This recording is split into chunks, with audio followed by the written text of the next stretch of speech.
nggak ke Jakarta. Dia di situ lagi duduk sendirian kan, itu sama suara itu, tiup ininya, jadi kayak gini aja. Dia lari,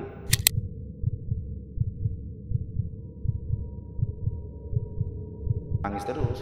Bahkan pas si Abbas masuk nih, kan saya nggak masuk kan, saya di depan ngobrol sama abangnya, dia masuk, ya yang saya dengar dia teriak doang, nangis.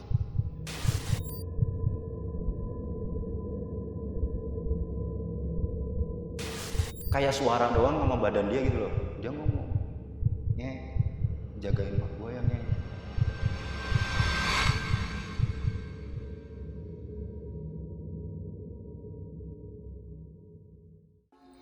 Assalamualaikum warahmatullahi wabarakatuh. Selamat malam dan balik lagi bersama gue John Arya, host terganteng di dunia. Dan hari ini di depan gue udah kedatangan seorang narasumber yang mau menceritakan kejadian yang pernah dialaminya. Jadi temennya Bang Angga ini mengalami kecelakaan yang tragis. Dan sekarang kita langsung aja sapa Bang Angga. Halo Bang Angga, apa kabar Bang? Baik Bang John. Host dulu. Oke. Bang, gimana kabar, sehat? Sehat-sehat. Bang Angga, ini kejadiannya kalau boleh tahu seperti apa nih Bang? Jadi kejadian itu sebenarnya nimpa salah satu sahabat saya sih Bang. Dia balik nongkrong tuh lewat jalan dan dilindas truk pasir dan gentayangan selama 40 hari. Dilindas truk pasir? Iya, Gentayangan selama 40 hari? 40 hari. Wah, ini gue penasaran banget. Pengen tahu kisahnya tuh seperti apa sih yang terjadi sama lu dan teman-teman lu nih Bang ya.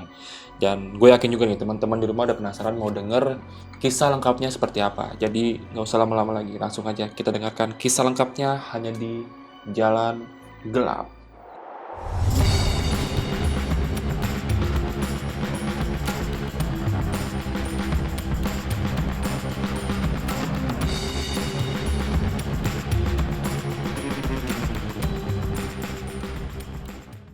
Saya pindahan ke Bogor itu 2009.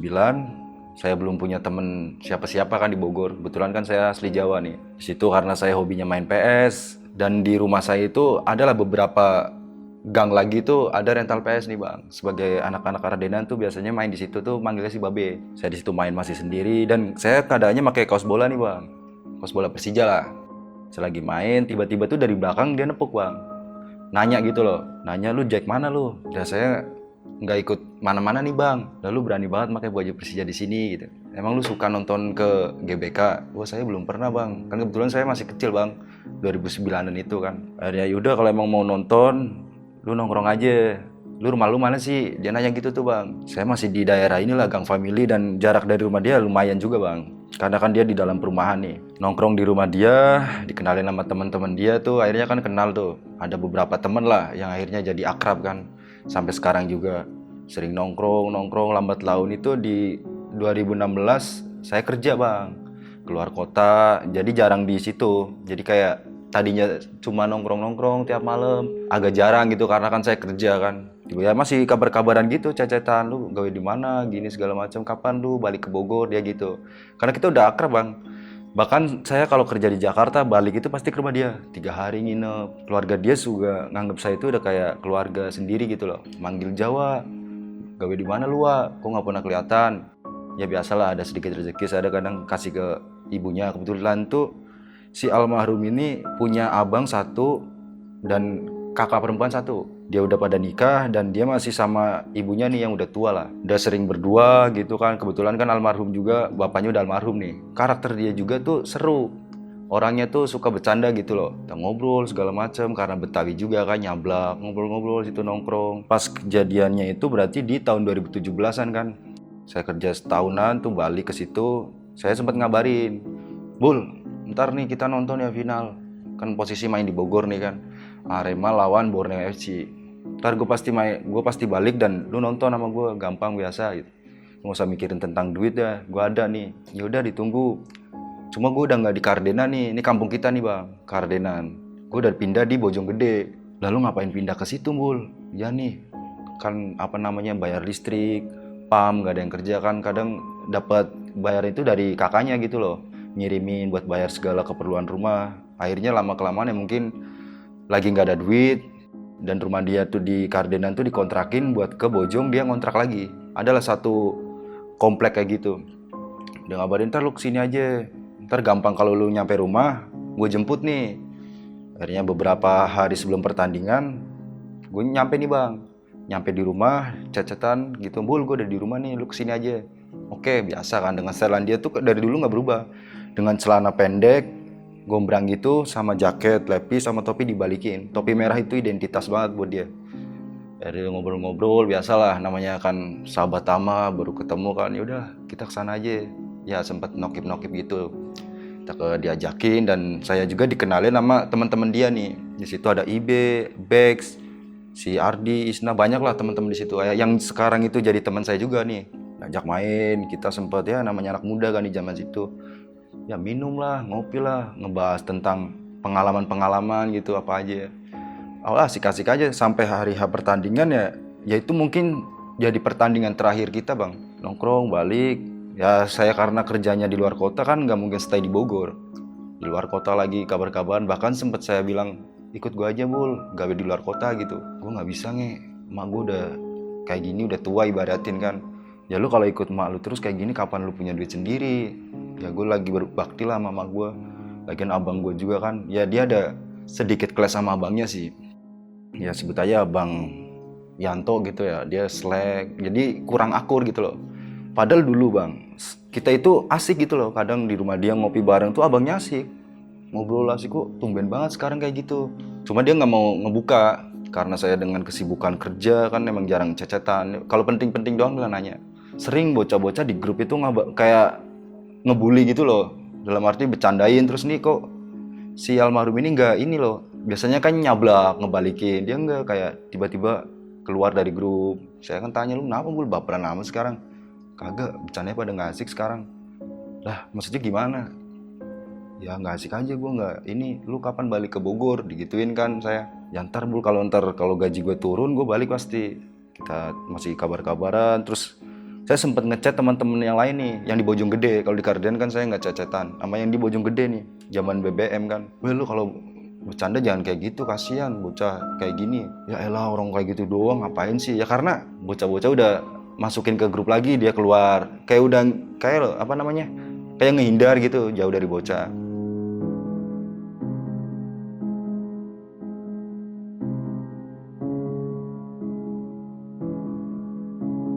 Saya sempat di situ kan ada teman yang akrab kan namanya Ibe sama Bex. Lu ajakin nongkrong lah bocah, kasihan tuh di rumah. Saya kan panggilannya Onge nih. Dia tuh nggak pernah mau, tiap gua ajak main tuh kayak males gitu loh. Males dalam hal gimana? Ya lu nongkrong di rumah dia lah. Enggak, pembahasannya tuh tentang keluarganya mulu. Sampai gua enek dah, ibaratin tiap ketemu kita ngopi ntar keluarga lagi, sampai gue bosen digituin sama si Ibe. Tapi si Gembul ini nggak cerita, si almarhum ini, si Gembul ini nggak cerita ke saya gitu kayak ada problem apa sih. Akhirnya coba berdua doang nih Bul. Posisi pas habis gajian, saya balik, saya kabarin kan, di rumah nggak Bul? Gue di rumah terus nih sekarang. Akhirnya main di situ, kita ngopi berdua nih. Sengaja maksudnya pengen, lu kenapa sih Bul gitu loh. Saya nanya, ngobrol, nggak apa-apa nih, biasa. Biasa kenapa Bul? Udah lu cerita aja sama gue. Gue bakal dengerin lah, lu kayak sama siapa aja, lu kenal gue bukan setahun 2 tahun kan. Ya gue sekarang kayak gini semenjak si abangnya ini balik bang. Jadi kan dia nikah sama orang Citayam nih, punya anak 2 kan. Jadi cerai itu balik lagi ke rumah nih sama nenek, sama si emaknya Gembul, sama si Gembul. Jadi di situ tuh mulai mungkin kena mental ya, psikisnya kena si abangnya ini. Jadi suka marah-marah ke emaknya si Gembul, suka kadang minta duit. Jadi di situ tuh Gembul ngerasa, lu nikah aja sendiri, keluarga kayak nggak dianggap, giran susah balik lagi gitu loh. Terus sering bikin emaknya nangis, itu berantem terus bang. Oh jadi masalahnya ini. Saya sempat ngabarin Ibe sama Bex juga buat, yuk ke rumah Gembul nih, gue lagi ngopi di sini. Ya ntar dah, lu kenalin dulu dia, kalau ngebahas tentang keluarga-keluarga juga gue udah muak banget. Lu 2 aja deh dulu gitu. Ya udah Bul, kita keluar aja dulu ngopi yuk. Sempat kita keluar nih bang, berdua buat ngopi di luar kan. Cerita semua di situ tentang keluarganya ya ini tadi. Jadi yang ngubah karakter dia tuh semenjak abangnya datang. Jadi kadang suka maksa, kan maknya nih dapat transferan dari kakak yang perempuan nih. Ntar diminta, jadi kayak maksa gitu loh. Kok masa segitunya banget sih Bul? Ya gue juga nggak tahu, awalnya juga gue diemin. Lama-kelamaan kok nih orang kayak kena mental juga. Dan si Gembul juga akhirnya sama-sama kena mental gitu loh bang. Bahkan ada fase dimana dia tuh ngajak saya buat, ayo bacok aja abang gue gitu. Lu jangan kayak gitu bego. Sempet ngabarin tuh, malam-malam dia ngechat tuh, Ya di mana? Gue di rumah. Ya bantuin kenapa? Gue bilang gitu kan bang. Kagak nih, gue lagi kesel sama abang gue nih. Dia lagi mabuk, mak gue dibikin nangis, mau gue bacok nih aja, lu mau ikut gak lu? Temenin gue, gituin tuh bang. Saya nengahin doang kan, jangan kayak gitu bego. Itu sering ribut. Bahkan mungkin sampai titik frustasi dia tuh hampir pernah ngomong aja ya, jangan kayak gitu bego. Apalagi emang kayak dosa lu nggak ada aja. Saya bilang gitu buat ya bercandaan gitu lah. Enggak, gue udah nggak kuat banget. Kadang saya ngasih saran, ya udah lu kerja ikut gue yuk. Daripada dulu di rumah nih ngeliat keadaan rumah kayak gini, percuma kan lu tiba emosi, lu punya duit kan enak, lu bisa ngasih mak lu apa segala macem. Saya ngasih nasihat gitu tuh bang. Cuma dia mikir lagi, kalau gue tinggal abangnya aja kayak gini ke emaknya, gimana posisi kamu? Berarti pas ada dia aja kayak gini, apalagi pas ditinggal. Makanya dia lebih memilih tuh kayak markirin di Alfa. Kadang adalah tetangganya nyuruh buat nganterin anaknya sekolah gitu-gitu serabutannya. Ya mau nggak mau ya udahlah, akhirnya kan saya nggak bisa ngajak juga. Terus saya masih stay di Bogor. Akhirnya itu beberapa minggu kemudian sebelum kejadian tuh saya ngopi di rumah Bex. Bex ini udah punya istri nih. Emang tadinya di kampung ini, cuma agak jauhan lagi, udah pindah rumah gitu loh, di rumah istrinya kan. Main ke situ, kabarin, Bex, di mana Bex? Gue masih gawe nge, ngopi yuk. Ya udah ntar kalau balik gawe ngopi aja di rumah gue gitu kan. Saya ngabarin si Ibe, habis Isa tuh bang. Saya dari Karden ke Bojong kan ya setengah jam lah perjalanan kan. Saya sama Ibe di situ ngobrol-ngobrol. Yuk ngopi di Bex katanya, nunggu dia balik gawe nih. Ya udah yuk kita tungguin. Sempet di situ mainan HP, ngobrol-ngobrol. Jam 9 itu si Bex ngechat, "Nge, gue udah balik nih, Nge. Lu kesini aja." Saya datang sama Ibe. Emang rencana itu udah ngechat si almarhum, cuma dia checklist 1 kan. Kita datang ke rumah Bex, ngopi lah kan. Kebetulan dia punya PS3 nih di depan, jadi ruang tamunya tuh kosong, nggak ada kursi, nggak ada apa gitu, cuma kayak karpet doang sama PS kan. Saya di situ main PS. Si Bex sempet nanya, lu nggak ngajak si Gembul, masih belum aktif nih kayaknya bocah. Kita lanjutin main PS bertiga. Tiba-tiba tuh bales, saya langsung telepon, "Mana Bul?" "Gue di rumah nih, baru bangun tidur." Dia bilang gitu nih. Pada, "Yaudah lu kesini aja, gue di rumah Bex nih, lagi pada main PS, lu kesini." "Yaudah ntar ya, gue mandi dulu." Kita masih lanjut main PS. Jam 10-an kurang dia datang nih bang. Pas banget pintu rumah dia kan nggak ada pagernya nih. Pas banget berhenti di depan pintu si rumah Bex. Dia turun, kita lagi main PS, dia tuh jalan langsung loyor aja bang, ke pojokan. Jadi dia ke pojok nih, mainan HP begini. "Lu ngopi nih sini, ngapain lu mojok-mojok gitu?" Kita lagi fokus kan, saya sama Bex lagi main PS. Cupnya kelar, sempet nawarin, "Lu mau ikut gak Bul?" Dia diem bang, jadi mainan HP aja. Bex kan ya namanya kita bocah tongkrongan kan, kalau ngomong asal nyabla kan. "Iyalah lu, galau mulu lu. Udah main PS dulu nih." "Udah." "Lu ngapa bego? Jangan kayak gitulah. Sini main PS nih, ngopi ngerokok." "Udah dulu aja." Jadi main HP aja. Ada kita mungkin kesel juga ya bertiga, ya udahlah, bodo amat, biarin bocah lagi ini kali main PS lagi nih bang. Kita main PS, sempet di sela-sela PS ya kita nawarin, "Nih ngopi Bul, ngerokok." Dia mulu lu. Ada celetukan di situ tuh kayak, "Gabung sini sama anak komplek, jangan ngampung mulu," gitu, bercandain biar dia tuh ketawa gitu. Enggak bang, jadi beda banget. Di hari itu tuh, malam itu dia beda, dia mainan HP aja. Yang udah mah udah Bul, jangan dipikirin. Tapi sambil kita kayak ngasih bercandaan gitu loh.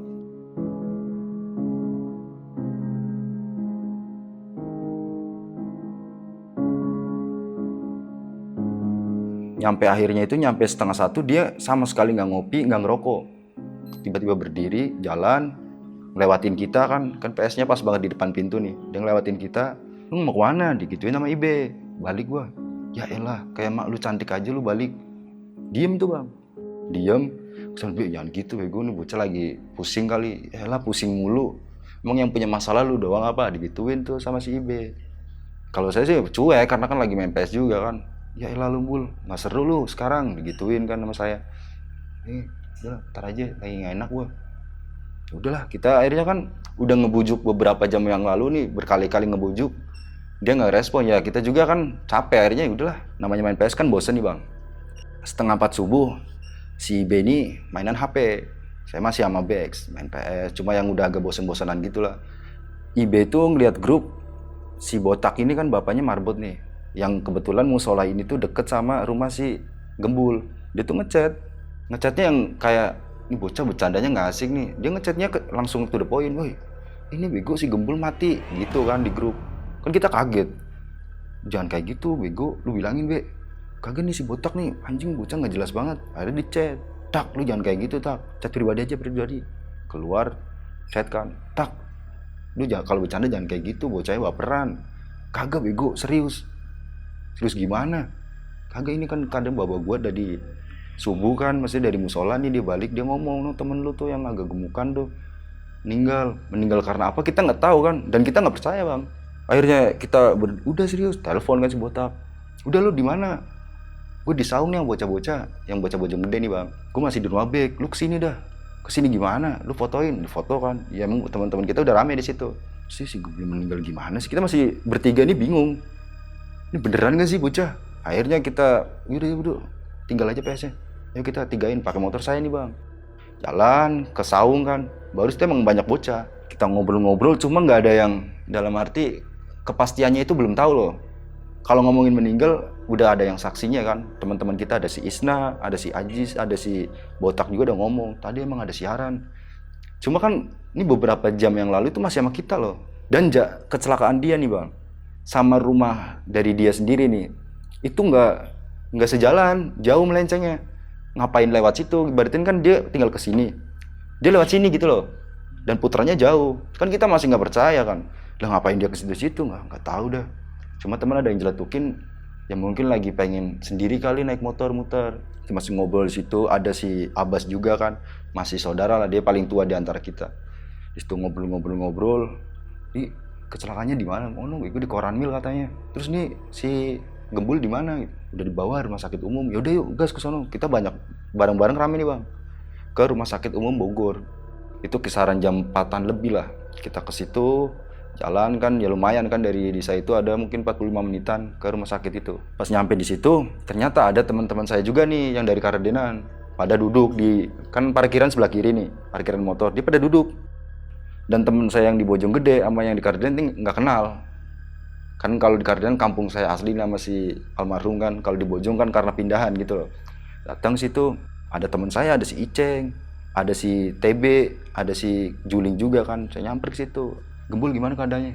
Wah nggak tahu. Jadi teman saya juga di Kardenan ini nggak tahu bang, dikabarin doang gitu loh, si ini kecelakaan katanya si meninggal. Dia datang, cuma dengan meninggal ataunya dia nggak pada tahu, karena kan datang subuh nih pada nongkrong sih di Kardenan. Datang situ kita nggak ada yang tahu, jadi hanya beberapa doang yang denger tadi dari musola. Kita masih duduk di situ sambil ngobrol, masa sih orang tadi kita main PS bareng kok di rumah lu ya Bek? Iya, nggak percaya gue. Si Bek sampai paling, ya kita bertiga tuh nggak percaya. Dan masa enggak ah, tungguin nyampe jam 6:30, jam 7, lama nih nggak keluar. Jam 8 sambil akhirnya pesen kopi di situ kan, duduk, ini beneran nih bocah, apa kita salah kabar gitu loh. Baru di jam 9 itu keluar nih ambulan di depan saya, berarti dari arah kiri, dari dalam keluar ambulan, diikutin sama teman saya yang dari Kardenan, ada si Odong dan ada si Gilang Gembrot di situ. Dia ngikutin dan beberapa teman yang lain kan.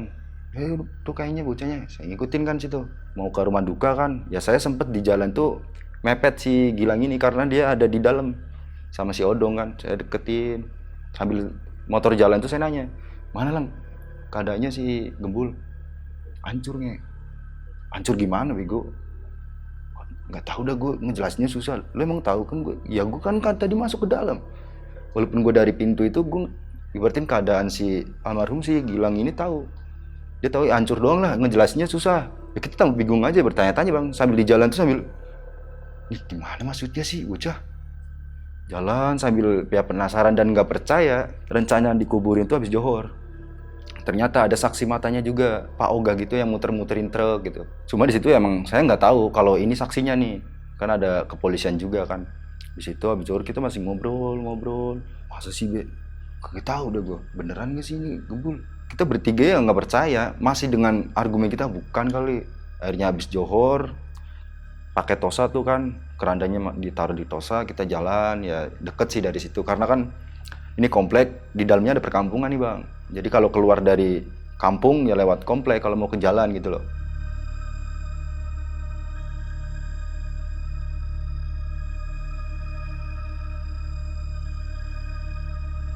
Nyampe di tempat pemakaman umum kan, saya berarti dari keranda almarhum tuh saya di sebelah, di kepalanya gitu loh.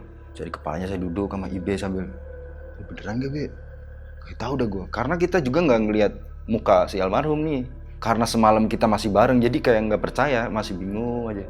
Apa namanya, kayak pocongan gitu bang, kan ditutupin kain dulu kan, ada kain gitu kan, kayak di Jawa-Jawa lah kain. Itu pas kain dibuka bang, itu jadi apa ya namanya, ini putih semua, jadi merah bang. Jadi tuh kayak apa ya, saya mikirin di situ mungkin nih apa namanya, ngemandiinnya nggak bersih, bisa aja keluar dari kuping, bisa aja keluar dari sini kan. Itu merah, bener-bener merah, mungkin 60% kali merah. Itu kita kaget kan, nyampe kepala itu ngucur, jadi kayak tetesan-tetesannya itu ke keranda, tek tek tes tes. Wah nggak bener ini ngemandiinnya, kita masih kayak gitu loh, belum tahu keadaan si almarhum bener-bener.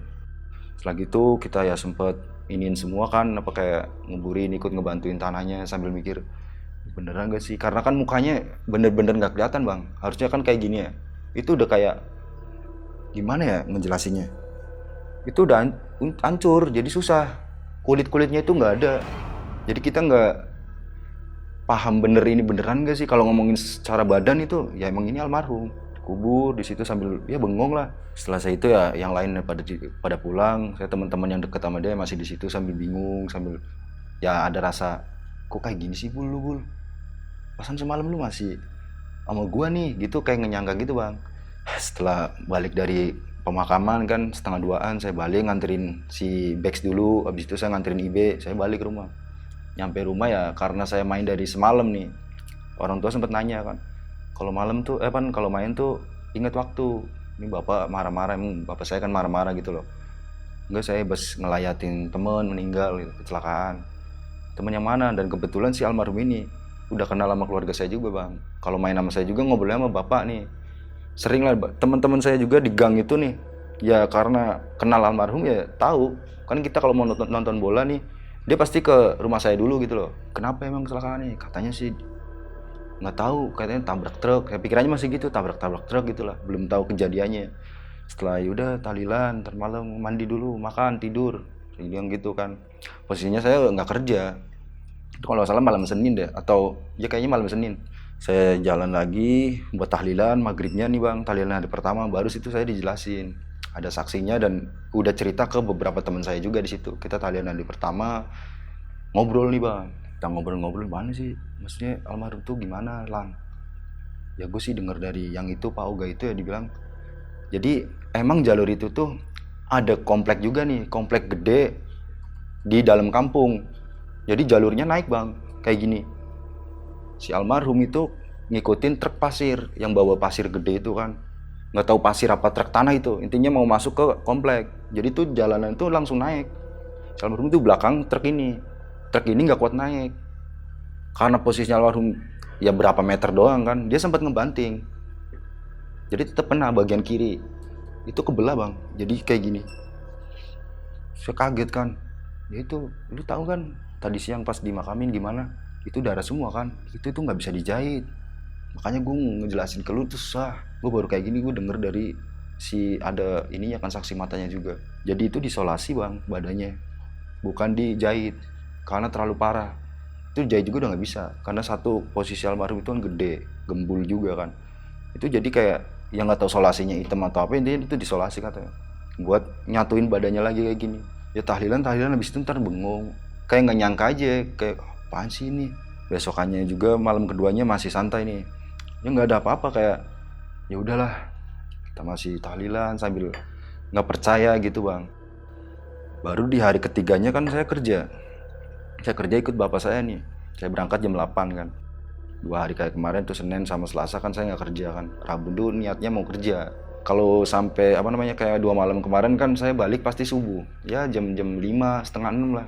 Tapi di hari ketiga ini karena mungkin saya kurang tidur juga, melek terus kan di situ, terus nggak kerja, saya mutusin buat balik jam 1-an. Di situ ya adalah teman-teman yang jauh juga nggak selalu stay di situ, paling teman-teman yang deket dari Bojong, yang dari Karenan juga jarang gitu loh, karena kan udah pindah di Bojonggede. Saya sempat ngomong sama yang lain, gue balik dulu ya. Ngapain sih lu jam segini balik? Besok gue kerja nih, soalnya gue udah 2 hari nggak masuk kerja. Tuh teman-teman deket yang rumahnya deket mah nyampe pagi lah, nggak enak kan. Saya sempat ngomong kayak gitu. Udah hati-hati loh. Itu posisi lagi gerimis. Saya gerimis. Saya biasa kan kalau main dari Bojong itu pasti pakai handset bang. Pakai handset, saya pakai motor metik. dan musikan lah kenceng gitu biar fokus di jalan kan. Saya pamit, salaman sama yang lain kan. Udah nge, hati-hati nge. Saya baru jalan nih bang, jalan. Kan bang harus ngelewatin jalanan komplek kan. Waktu jalan komplek, pas belok kiri itu udah jalur gede tuh jalan raya Bojonggede nih. Nyampe jalan itu sepi bang. Biasanya jam segitu masih, ya ada lah, tak ojol lah apa segala macem masih rame kan. Mungkin karena gerimis bisa jadi kan. Itu sepi, nggak ada orang sama sekali. Jalan, itu kontak motor saya tiba-tiba ke off bang. Tek. Pikiran saya masih, ya mungkin kayak naik motor metik, dengkul saya panjang kan. Kena dengkul gitu loh, nge-off. Saya jalanin lagi, dan keadaan masih musik kan. Saya kayak gini, itu off lagi. Tek. Saya coba ke on lagi, jalanin lagi. Dan dengkul saya jauhin. Itu beneran, jadi kayak ngeliat itu off sendiri, tek. Baru situ saya ngomong, kayak ngomong dalam hati, Bul, gue dari kemarin kan udah nemenin lu, Bul. Udah lah, Bul, gue juga capek, gue pengen kerja besok. Jalan lagi, mati bang. Itu dari sepanjang jalan itu, 17 kali lebih ada. Nyampe saya akalin, itu ke off nih, saya pegang. Itu kalah tangan saya, ke off lagi, tak. Saya onin, saya gasin, mati lagi. Saya onin, gasin, on, mati lagi kan. Jadi dipegang gini juga tetap ke off. Itu ya, dibilang aneh, ya percaya nggak percaya. Itu yang saya alami bang. Saya jalan, ntar mati. Ntar udah kayak tau lah nih bakalan mati. Saya jalan lagi, ntar mati lagi. Jalan lagi, mati. Jadi kayak akalin aja gitu. Jalan, mati. Yang penting jangan sampai berhenti gitu loh. Lewatin stasiun Bojong kan, kalau rumah saya harus ngelewatin. Ini stasiun Bojong nih. Di sini kan ada jalan nih mau ke Gaperi. Saya belok di situ. Kebetulan pengen beli rokok bang. Saya turun dari rel, turun. Ada warung Madura di sebelah kiri nih. Saya ke situ niatnya mau beli rokok. Saya turun. Di sebelah kanan saya itu ada abang ojol lagi nongkrong, mainan HP. Saya beli rokok, nggak tahu ini abang ojol ngomong sama siapa tuh kayak gini. Ah, itu temennya suruh turun, kasihan. Itu nggak tahu ke siapa bang, karena posisi saya lagi bayar kan. Ini ciki-ciki nih, kan warung-warung Madura ciki-ciki. Saya ngomong, lagi bayar rokok, dia ngomong kayak gitu, saya nggak ngeh kan. Kira saya udah bayar, saya ambil rokok mau ke motor lagi. Dia kayak dapat orderan gitu. Oh, mungkin dia ngobrol sama customer atau temennya gitu lewat HP. Saya jalan lagi dan masih sampai rumah itu saya ngakalin motor ini. Kalau mau mati, mati aja. Itu enggak. Mati. Ya kalau matinya kontaknya enggak ke off mah mungkin enggak apa-apa ya. Itu ke off. Jalan mati. Nyampe rumah itu jam 2-an lebih.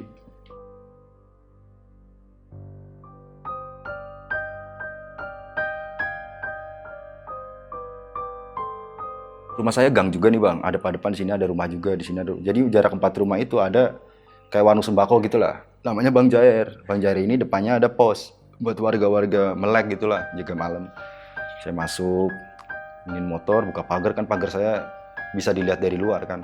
Saya masuk, ya karena mungkin satu capek kan. Saya masuk itu biasanya ke kamar mandi lah, entah cuci muka atau cuci kaki kan. Itu enggak, taruh di ruang tamu motor, saya langsung masuk kamar. Karena capek banget bang, kayak bener-bener ngantuk, lemes gitu. Mungkin faktor dari kemarin kurang tidur, saya tidur. Ya.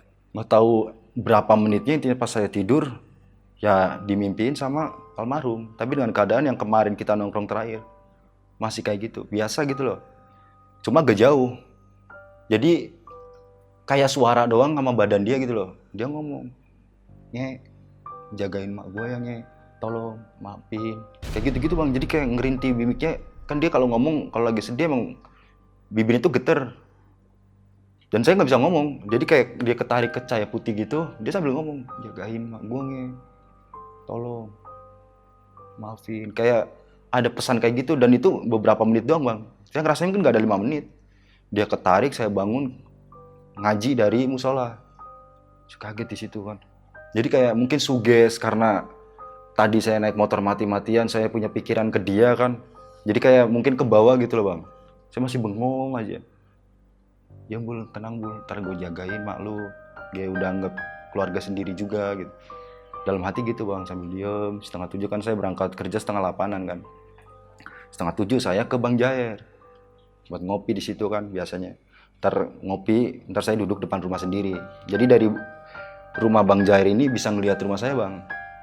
Saya di situ, dia ngobrol, lu semalam balik jam berapa? Ya kurang lebih jam 2-an sih bang. Lu masuk sendiri, temen lu nggak diajak masuk. Lah maksudnya bang? Iya gue tahu lu balik itu, lu ngampet temen lu nggak dibawa masuk. Maksudnya bang?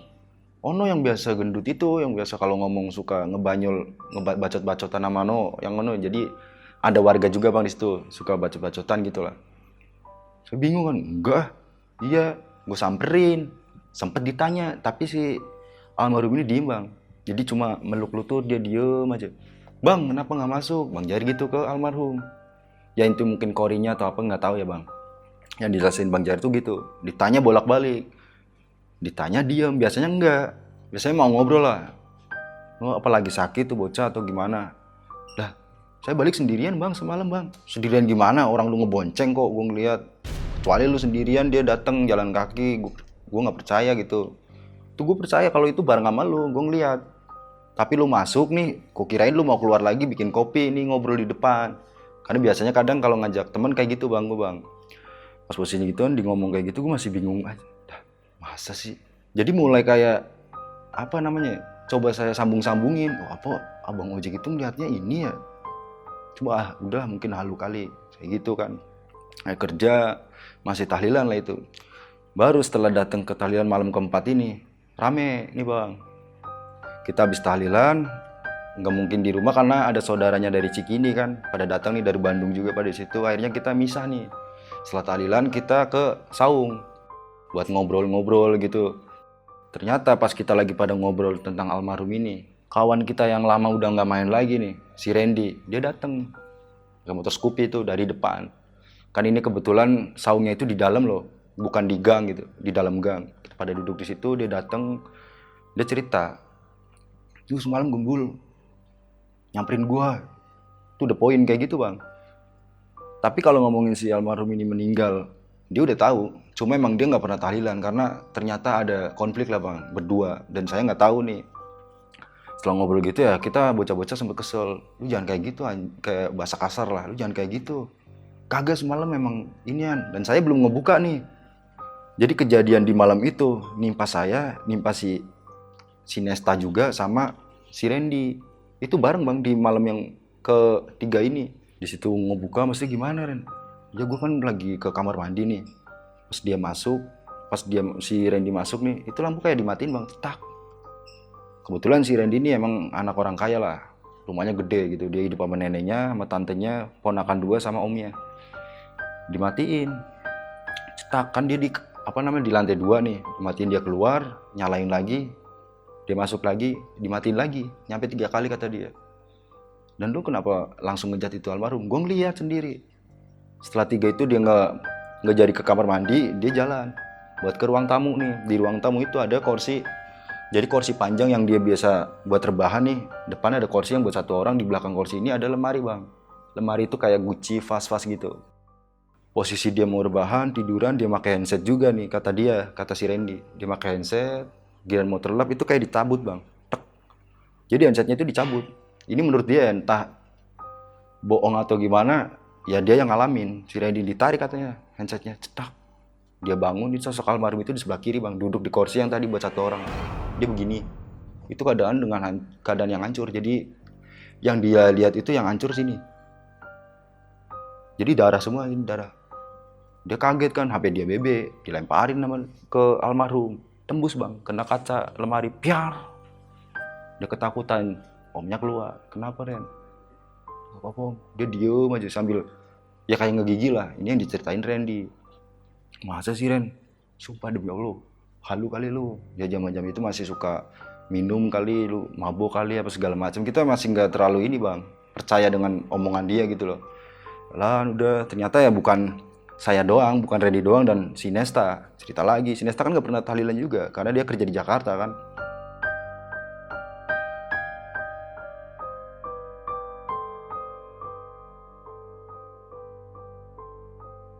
Kan biasanya si almarhum ini kalau main nih bang, kalau kita lagi pada di saung, dia dari belakang. Saungnya itu kayak ada panggungnya gitu loh. Dia dari belakang suka nyender kayak gini. Jadi ini ada bambu nih, dia kayak gini. Gitu loh.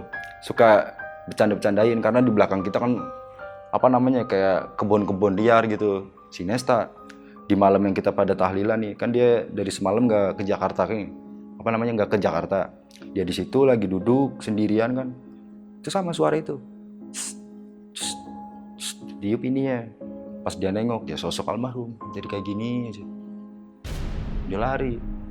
Dia cerita bareng pas di situ bang. Kan kita mulai, ya saya belum ngebuka dan mulai dari hari dari hari itu nih malam itu kita udah pada mulai was-was gitu loh. mulai kebongkar kayak ini nyamperin siapa nih, ini nyamperin siapa nih. Karena basic saya nggak pernah nongkrong di situ lagi kan, almarhum nggak ada kan, saya paling deket sama almarhum. Jadi saya jarang-jarang ke Bojong nih bang.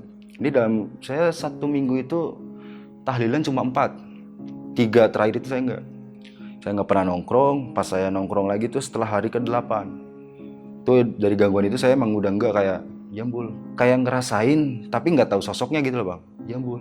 Kayak ada yang mungkin dia batin dia ngomong apa segala macam, cuma kan dalam hati jambul, nggak bakal lupa kok sama mak lu gitu. Saya nongkrong lagi di hari ke-8 setelah seminggu kan udah mulai sepi nih, nongkrong lagi balik ke saung. Cerita di saung ini ngobrol-ngobrol kejadian sama si Roy. Si Roy ini berarti kan karena di hari ke-4 tadi diceritain banyak yang ngalamin teror nih. Si Roy ini kan warung kayak gitu bang, warung terus kamar dia di sini. Jadi modelnya kayak rolling door gitu loh. Itu diketok. Entah jam 2 atau jam 3 yang dia cerita itu diketok. Jadi kayak di rolling door tuh tak tak tak.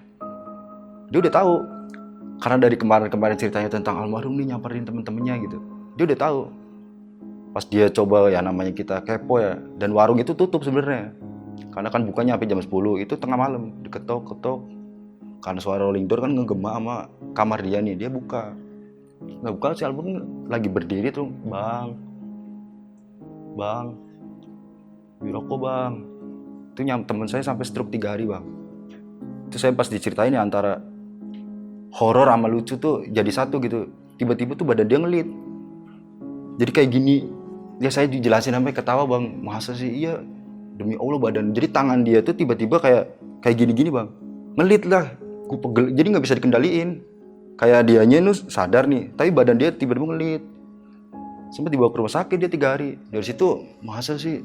Iya gue. Ya kita pada ngejasnya nyampe sekarang juga dia. Lu stroke ringan kali. Enggak.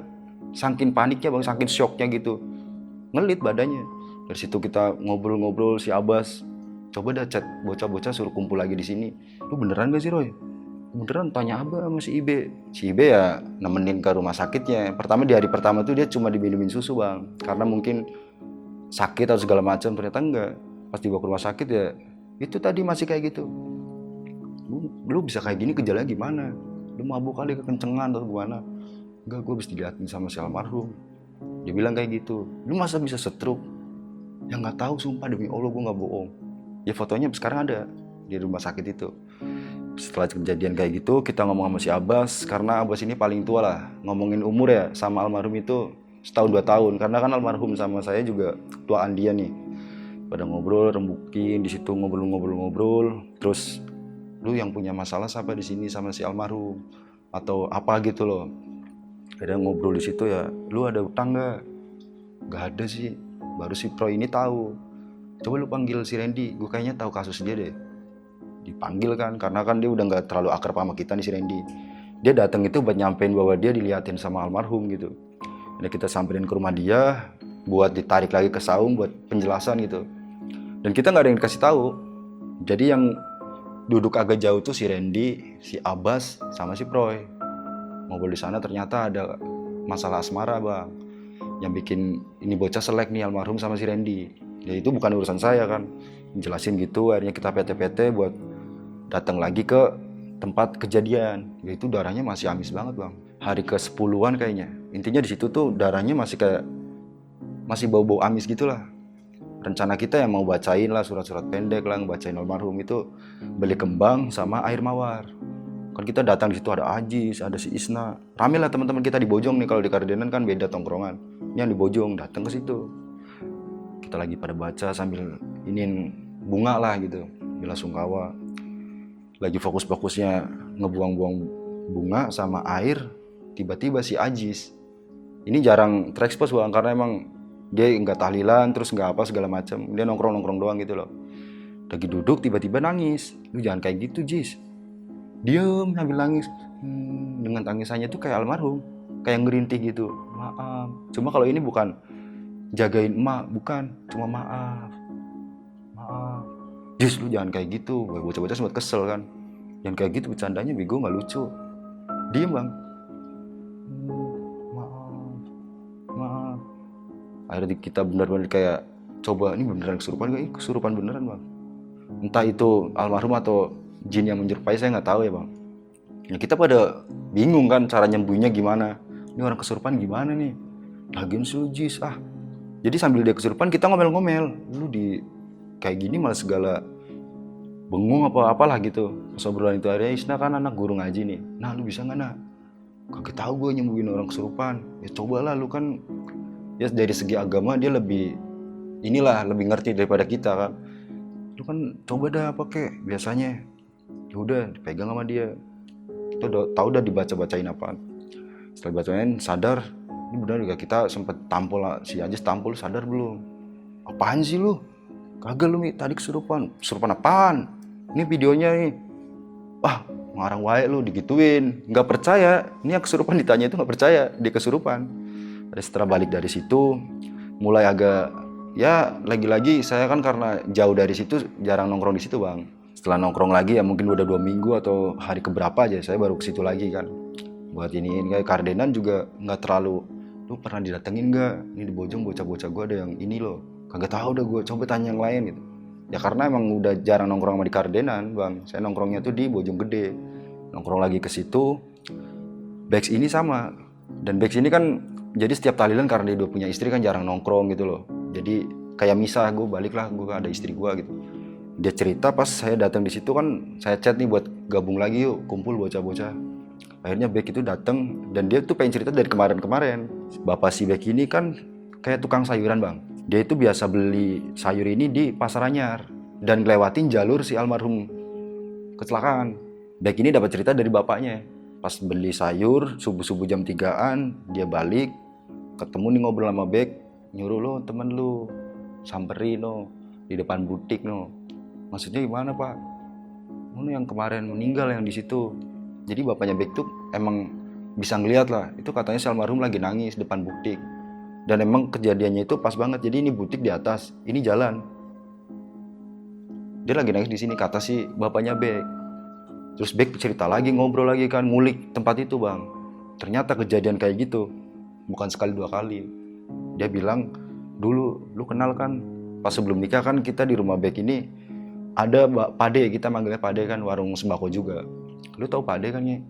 Tahu, yang orang Jawa itu kan? Iya. Dia kan udah nggak ada. Sebelum gembul aja dia udah nggak ada. Lah masa nggak ada sih? Ya dia lagi nonton bola nih sama anaknya nih. Main di Pajajaran dia balik terlindas. Jadi cucu 2 sama Pade ini. Kejadian di situ juga. Masa sih Beck? Asli, ya elah lu kalau orang situ tahu lu tanya no bini gua. Jadi di situ tuh menurut orang sekitar bang, itu tempat jin buang anak. Masa? Ih, lu nggak percaya? Tuh banyak banget tuh kalau jadi orang bisa mau lihat situ dah yang kecelakaan di situ. Lu pasti tahu kok. Ngobrol-ngobrol itu gua percaya nggak percaya Beck?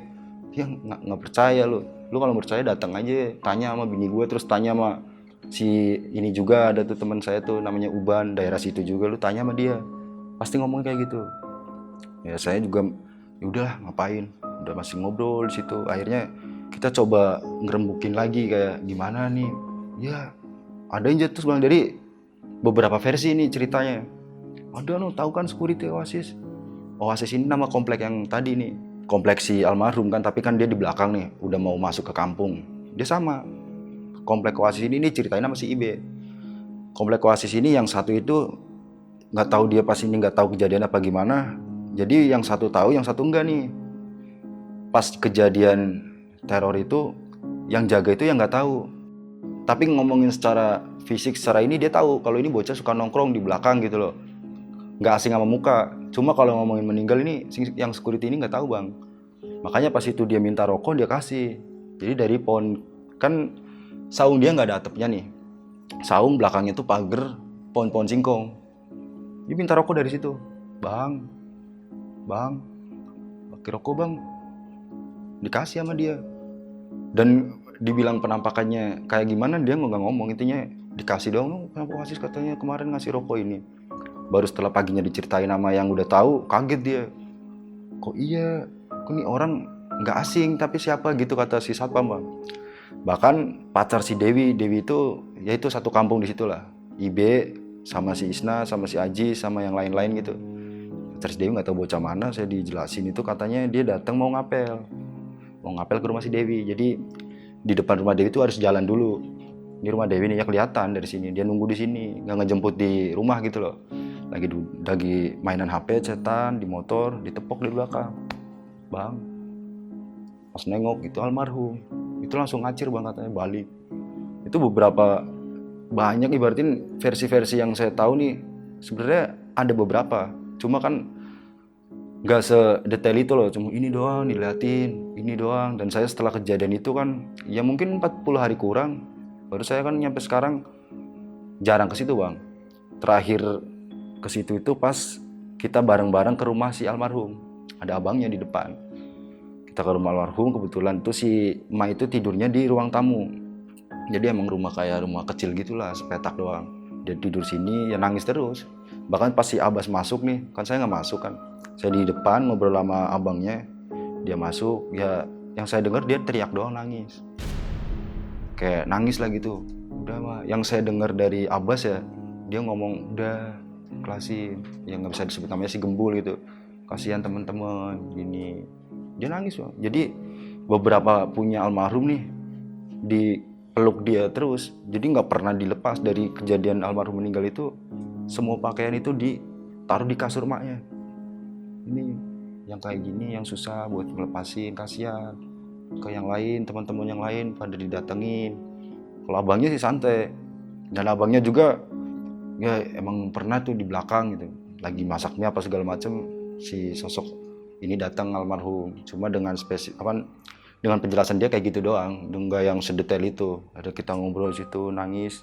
Dan terakhir saya main kan di 2017-an akhir nih. Ya katanya sih dia udah ikut sama anak yang pertama yang perempuan, dan abangnya saya nggak tahu kemana. Setelah kejadian itu ya rumahnya kosong. Karena katanya beberapa dikontrakin lagi tuh gak ada yang nyaman, kadang baru 3 hari, kadang 2 minggu. Itu nyampe sekarang kosong, bangunannya doang. Dan dibaratin ya lumayan lah buat harga di situ, ngontrak di komplek itu lumayan. Bang Angga, terima kasih banyak sudah mau mampir ke Jalan Gelap dan mau berbagi pengalaman yang pernah Bang Angga dan teman-teman alami, Bang. Berarti ini kejadiannya itu di tahun 2017. 17. Kalau untuk almarhum berarti tinggal di Keradenan lalu pindah ke Bojonggede, Bang. Kalau untuk anak-anak yang tinggal di Keradenan, pernah nggak sih ngalamin kejadian-kejadian horor kayak gitu? Pernah saya tanyain sih, cuma karena ya banyak beberapa kali nongkrong di situ dan enggak ada. No, itu katanya pernah, itu cuma kayak gitu-gitu doang bang. Dan saya nggak sedetail itu buat nanya ke dia, oh di sana di kayak giniin, lu di sini aman nggak gitu? Enggak. Tapi segelintiran omongan mah ada lah ya. Tapi lu nggak tahu pastinya siapa yang ngalaminnya.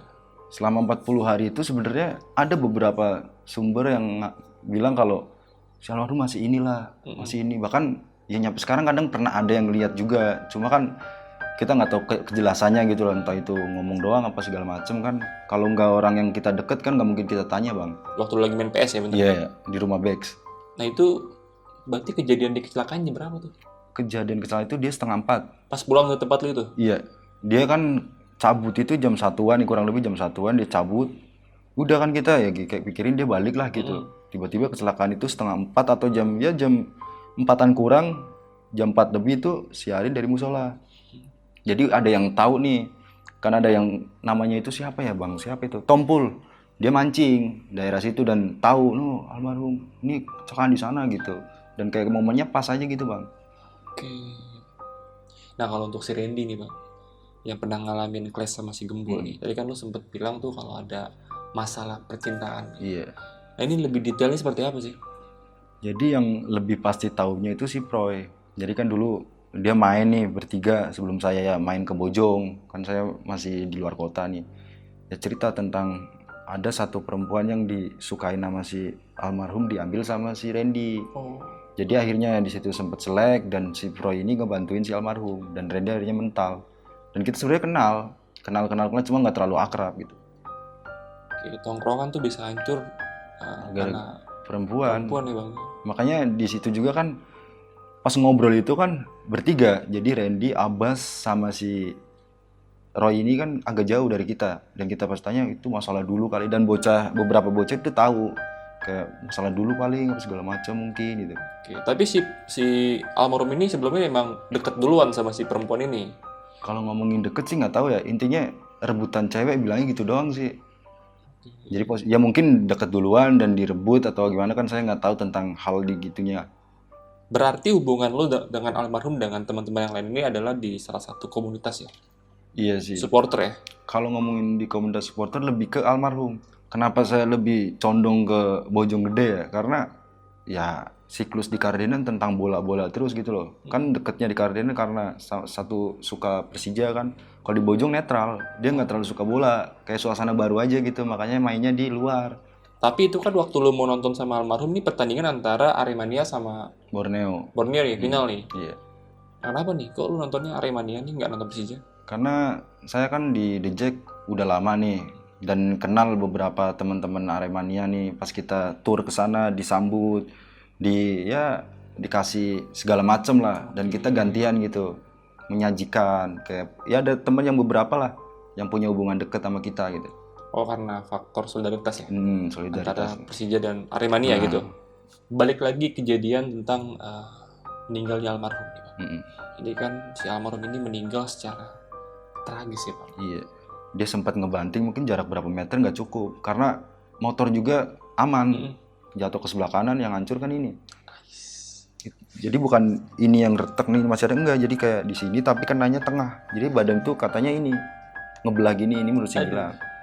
Makanya dijahit itu nggak mungkin airnya disolasi, namanya badan udah hancur kan tetap keluar darah dari mana-mana gitu loh. Wah, ini nih sebuah pertanyaan lagi nih tentang almarhum yang tubuhnya diisolasi nih. Gue nggak tahu nih ya, gue baru pertama kali denger tentang kasus ini nih. Apakah kasus ini juga sering dipakai terhadap korban-korban kecelakaan yang lainnya nih? Tapi yang jelas ini gue baru tahu dari lu tentang tubuh yang diisolasi. Ya mungkin tujuannya untuk menyambung ya, Bang. Iya, menyambung sih. Tapi kalau untuk yang di Bojonggede untuk sampai saat ini udah nggak pernah ada kasus serupa lagi. Kalau kasus sih yang saya dengar kemarin, yang ibu-ibu nganterin anaknya sekolah itu jam 7 pagi. Jadi anaknya itu justru yang meninggal itu ibunya. Oke. Anaknya di belakang coba ngelewatin truk lagi parkir, truk itu juga tanah merah atau pasir nggak tahu, itu yang dam gede, dia coba ngebanting gini kelindes sampai yang di belakang, tapi anaknya selamat. Itu jam 7 pagi. Berarti emang lokasinya nih yang rawan ya, Bang ya? Iya, karena naik, Bang, bener-bener naik, nggak ada space buat datar gitu, nggak, langsung naik. Jadi jarak berapa ratus meter itu langsung naik. Dan di dalam ini sebenarnya jalan kampung, cuma di dalam itu ada komplek yang lumayan gede lah. Setelah lu udah nggak di sana, apakah warga di sana masih sering melihat sosok penampakan dari almarhum atau udah enggak sama sekali? Kalau sekarang sih kayaknya udah enggak, Bang. Cuma pas ya mungkin 40 hari atau lebih ya, 2 bulan segala macem, kayaknya masih. Cuma beberapa doang lah gitu, kayak dari tukang some yang katanya melihat dia, terus ada yang kenal, manggil, ternyata kayak disirep gitu. Si almarhum katanya gitu-gitu doang. Cuma bener atau enggaknya kan saya nggak tahu, Bang. Jadi untuk cerita ini udah aman nih, Bang ya? Aman dong. Karena sudah terlebih dahulu izin sama teman-teman yang lainnya nih, Iya. Bang ya. Bang Angga, sekali lagi terima kasih banyak ya, Bang Angga sudah mau mampir ke Jalan Gelap, dan gue juga sekali lagi turut berduka cita atas kepergian almarhum nih, Bang. Yang semoga almarhum diterima di sisi Allah Subhanahu wa taala, dan untuk orang tua dan keluarga yang masih ditinggalkan ini diberikan kesabaran yang luar biasa nih, Bang. Salam juga buat teman-teman di Keradenan dan di Bojonggede, Bang ya. Tetap solid, tetap sama-sama lah ya. Iya. Sampai tua selamanya gitu. Oke. Menua bersama. Oke, terima kasih juga buat teman-teman Jalan Gelap yang sudah menyaksikan video ini dari awal sampai akhir. Jangan lupa untuk saksikan terus Jalan Gelap, karena masih banyak video menarik yang wajib kalian tonton. Dan buat kalian juga yang mau jadi narasumber seperti Bang Angga, kalian bisa langsung aja DM ke Instagramnya Jalan Gelap, atau kalian bisa hubungi nomor telepon yang tertera di layar ini. Dan akhir kata, gue John Arya, host terganteng di dunia pamit. Assalamualaikum warahmatullahi wabarakatuh.